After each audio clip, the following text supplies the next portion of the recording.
very important. This is essential because, as we read in the first book of the Bible, God entered into a covenant with all creation.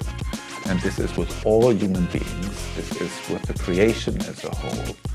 And this is the horizon of our work, and this is why we are gladly working with every person, every institution which is journeying with us on the same way, having the same goals or similar goals, having the same commitment. Because to be reformed is to be ecumenical. We don't see ourselves in isolation. We see the blessings of partnership. And this is why, because in our identity, we accept difference of interpretation, congregational understandings. So we are a diverse communion. And this is why we're not scared from difference. We're ready to dialogue with partners, and we also feel enriched when we dialogue. When we dialogue, it's a time to think of ourselves as well. And this is what makes us live as a communion. So there is no way we can be a communion in isolation. It's the same way we live our faith. Faith is not lived in seclusion. It's lived with the different other. And in that encounter, we discover a new voice from God to us. We have a distinctive contribution to bring to the ecumenical table, and we've done that in many places in many ways. And we've come together in part because we want to share in common work and witness in the world. We have gone so far as to embrace what we call the Lund principle, that we will do everything we can do together.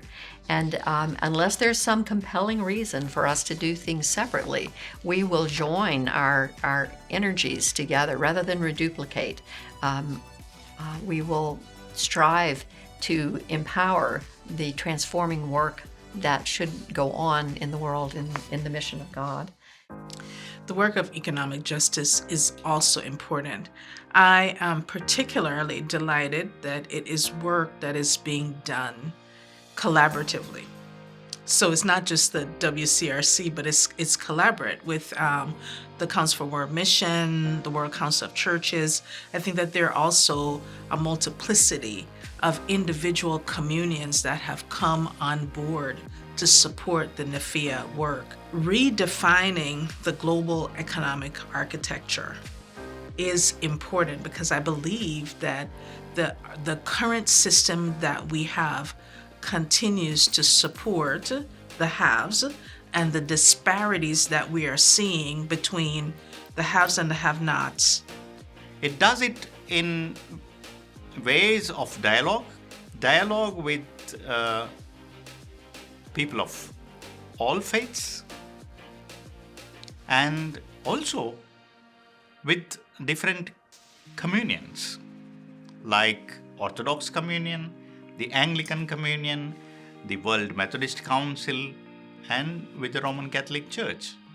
And these conversations help us to understand the diversity of understanding of faith, but it helps us to converge in order to be a community that will respect differences. The partnership of the WCRC and the CWM would be a very critical one. And it's important that the two bodies should strengthen that partnership, as a strengthened partnership could yield so much results for a broken society, for a broken world. What I like about the two organizations is that they are in sync as far as wanting to address issues of justice. They are in sync as far as wanting to address issues of human development and even ecological issues. So the two organizations cannot afford not to work together, because we are stronger when we work together than when we work apart. We genuinely are dreaming a different world in the Reformed family. For that, we need the ecclesial imagination and more than we have thus far summoned. But we also need a wider company than has been assembled thus far.